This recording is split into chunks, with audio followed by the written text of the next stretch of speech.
낭낭님들 안녕하세요. 예, 낭만적 사랑 이야기 하다가 끝냈죠. 낭만적 사랑, 그러니까 사랑은 다 낭만적이잖아라고 생각하신다면 앤서니 기든스라는 영국의 한 사회학자가 사랑을 시대별로 그리고 유형별로 그다음에 조건별로 상황별로 이렇게 세 가지로 나누었어요. passionate love, 열정적 사랑, romantic love, 낭만적 사랑, 그다음에 confluent love, 합류적 사랑 이렇게 이야기를 했는데 21세기적인 사랑은 압도적으로 합류적 사랑입니다. 합류, 강이 지류가 두 개가 이렇게 가다가 하나로 이렇게 합쳐지죠. 이걸 합류라고 하는데요. 아마 낭만적 사랑이라는 개념에 이어서 합류적 사랑에 대해서도 아니 사랑하면 둘이 같이 있고 싶고 늘 합류하고 싶은 그건 너무 당연하잖아. 그리고 그걸 합류하게 하는 힘은 패션, 열정이잖아. 이 셋 사이가 뭐 그렇게 구별이 돼?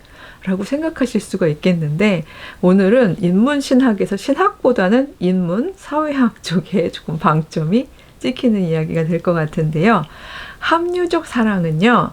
앞에 있는 전통사회의 passionate, 열정적 사랑이나 소위 궁중문화에서는 있었다고 이야기하는 낭만적 사랑, 로맨틱 사랑, 그리고 현대사회로 오게 되면은 그것이 그러니까 현대사회의 초기 중기에서는 상당 부분 일종의 보편적인 사랑의 감정이었던 낭만적 사랑하고는 굉장히 구별되는 사랑이 바로 합리적 사랑인데요. 오늘은 이 세 사랑의 구별점들을 좀 설명해 드리는 그런 시간을 갖도록 하겠습니다.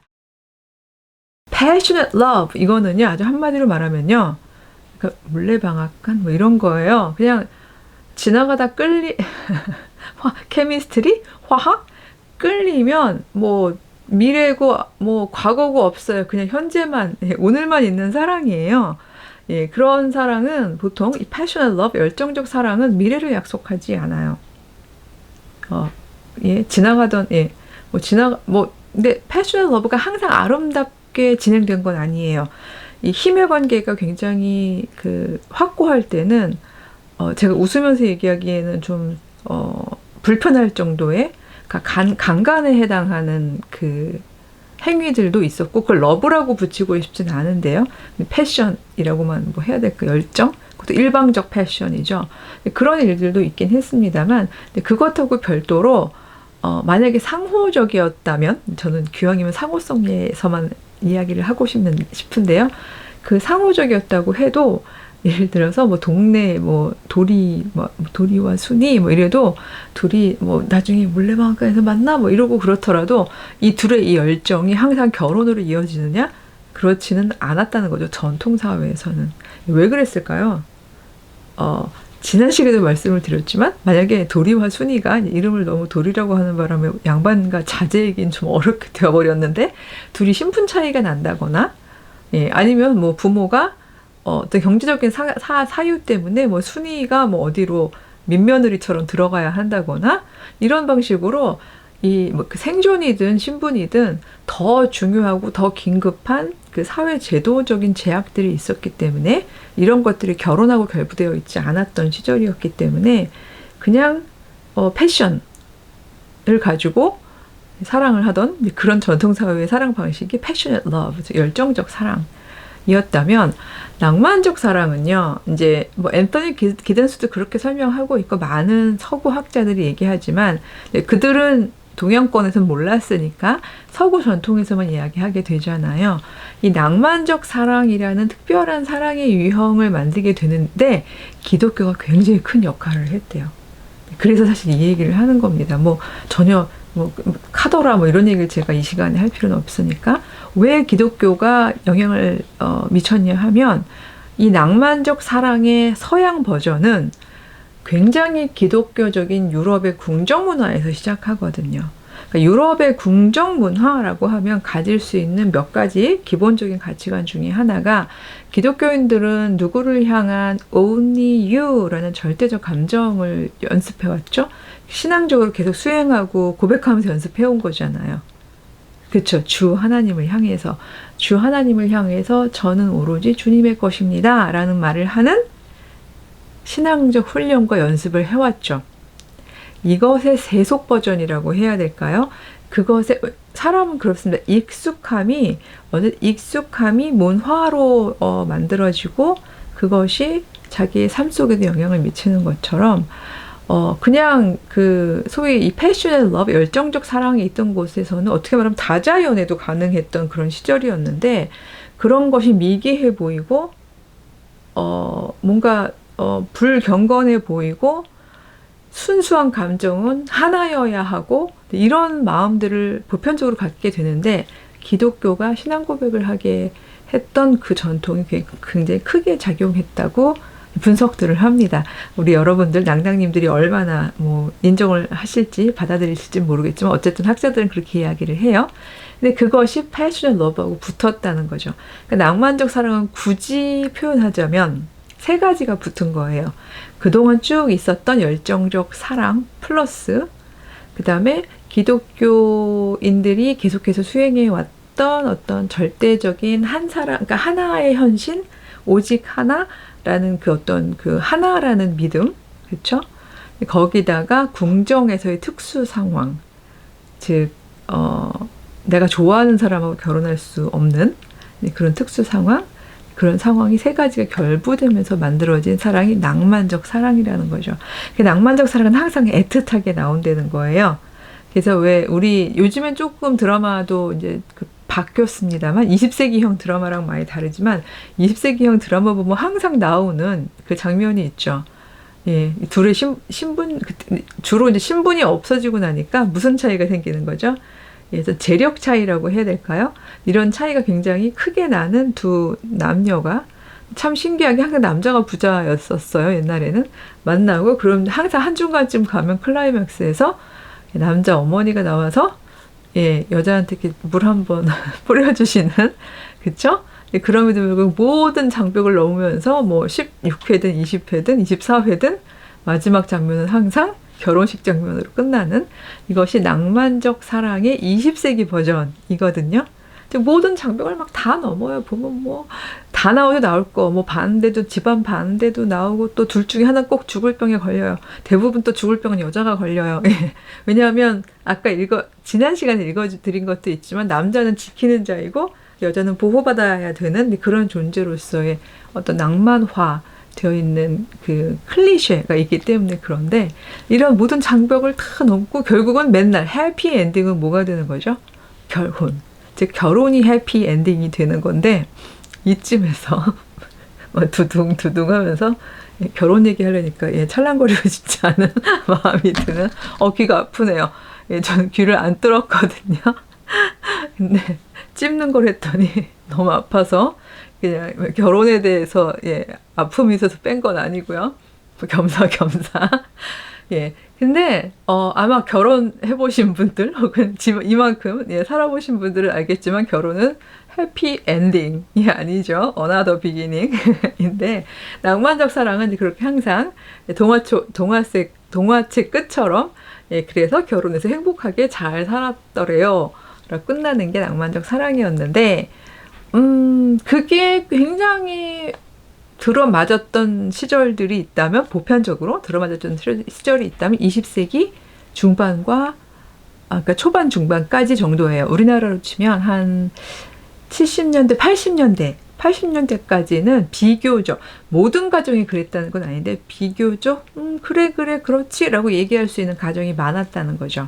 왜냐하면 그때까지만 해도 이제 소위 모던 현대적 사회의 어떤 사회 구조가 성실하고 사랑 많은 남편이 밖에 나가서 외벌이 노동으로 충분히 핵가족 정도는 먹고 살 수 있었고요.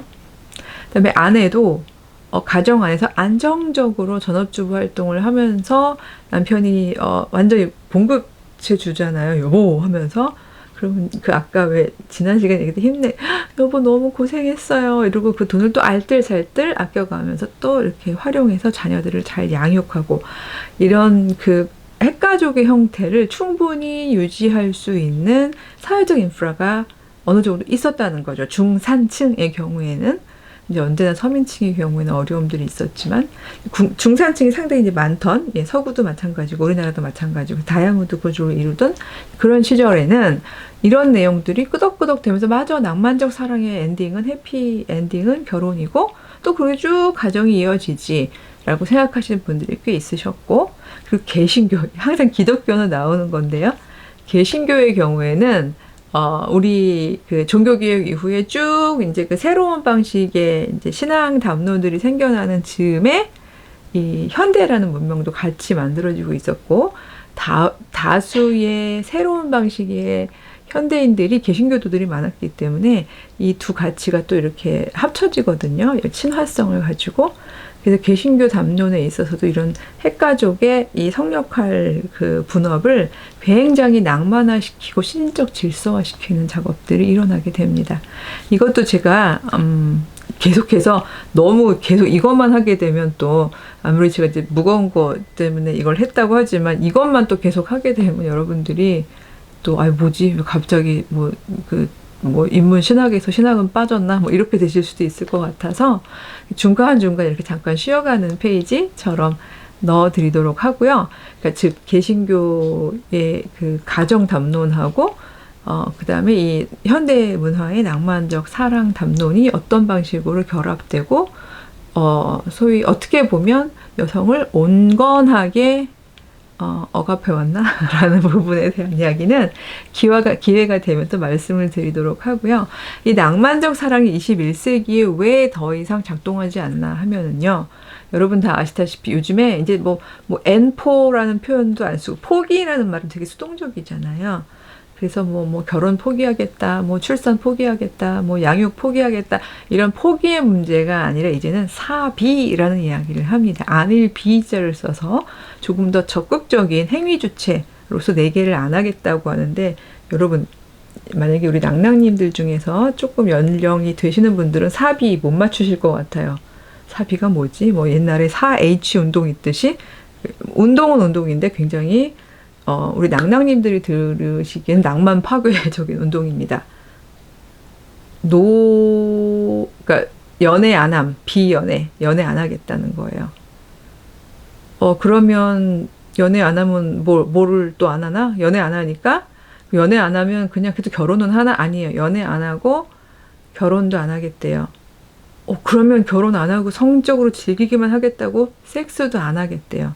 출산도 안 하겠대요. 4개를 안 하겠다는 게 요즘에 그 소위 이제 그 N4를 넘어선 사비를 이야기하는 젊은이들의 그 주장인데, 물론 모든 젊은이가 다 사비를 주장하는 건 아니죠. 하지만 적어도 이런 이야기가 하나의 문화 현상으로 나오게 된다는 것은요, 이게 일정한 그 숫자 이상의 젊은이들이 끄덕끄덕 거기에 동조하고 있다는 걸 의미하기도 합니다. 다른 건 다 이해가 되는데, 그러니까 왜냐하면 제가 굳이 설명할 거 없이 핵가족이 외벌이 노동으로 먹고 살 수 있을 만한 그 가정 경제가 지금 굉장히 붕괴되어 있고요.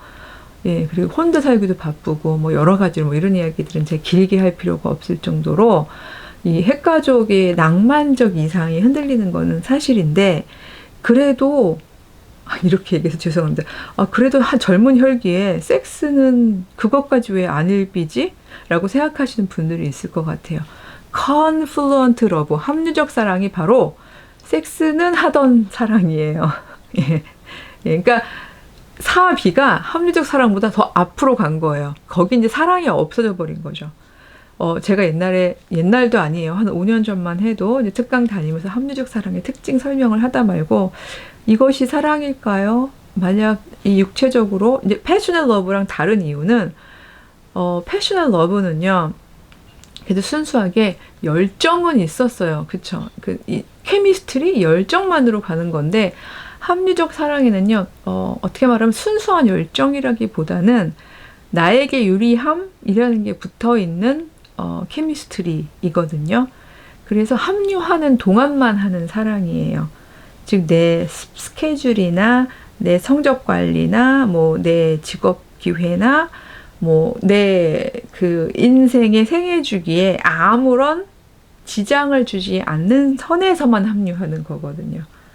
예, 왜냐면 열정적 사랑은 자칫 잘못하면, 왜냐하면 그 전통사 열정적 사랑은 낭패가 날 수도 있어요.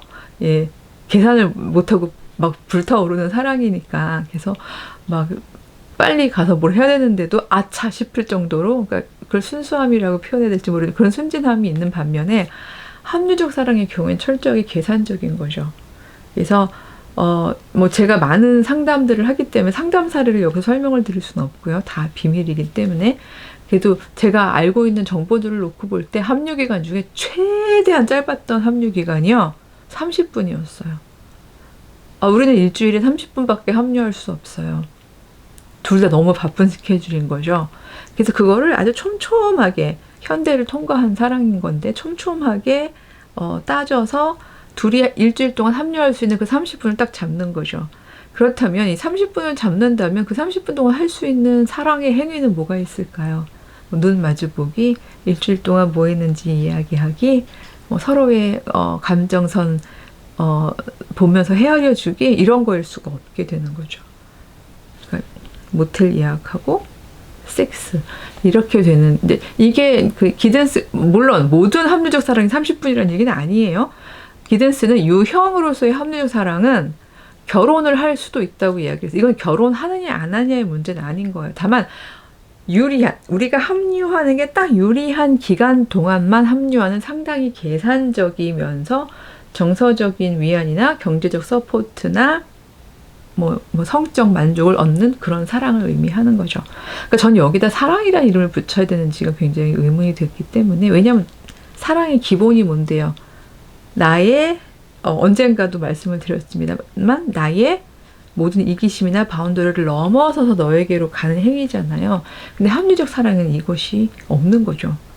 왜냐하면 나한테 불리함은 언제나 그치는 사랑이기 때문에, 그래서 제가 길 가는 사랑이기 때문에. 그래서 제가 강의할 때마다 그런 얘기를 했었어요. 합리적 사랑의 끝은 무엇일까요? 이 다음엔 무엇이 올까요? 저는 사랑이 없는 상태가 올 것 같습니다. 이런 이야기를 많이 했는데, 드디어 이제 삽이 섹스도 안 하겠다, 그 자체도 시간도 없거니와 너무 나에게 안전하지 않다라는 이야기를 하게 되는 거죠. 이걸 여러분들이 드디어 이제 혼전 순결이 이런 방식으로 해결이 되는군요 라고 이야기하기에는 굉장히 복잡하고 안타까운 결들이 묶여 있는 것 같습니다. 그래서 아마 놀라셨을 것 같아요. 이세벨 이야기를 하기 직전에 이런 묵상도 할 수 있군요. 이세벨이 가진 힘, 즉 아합을 향한 사랑의 힘의 이야기를 하기 직전에 이 부분이 만들어낸 결과는 되게 무겁고 안타까운 일들이었잖아요. 그 이야기들을 하기 전에 제가 조금은 조금 글쎄, 이 얘기도 하고 나니까 가볍진 않네요. 하지만 조금은 다른 관점에서의 이야기를 좀 나누고 싶었던 것 같습니다. 다음 주에는 성경으로 돌아가서 이야기할게요. 안녕.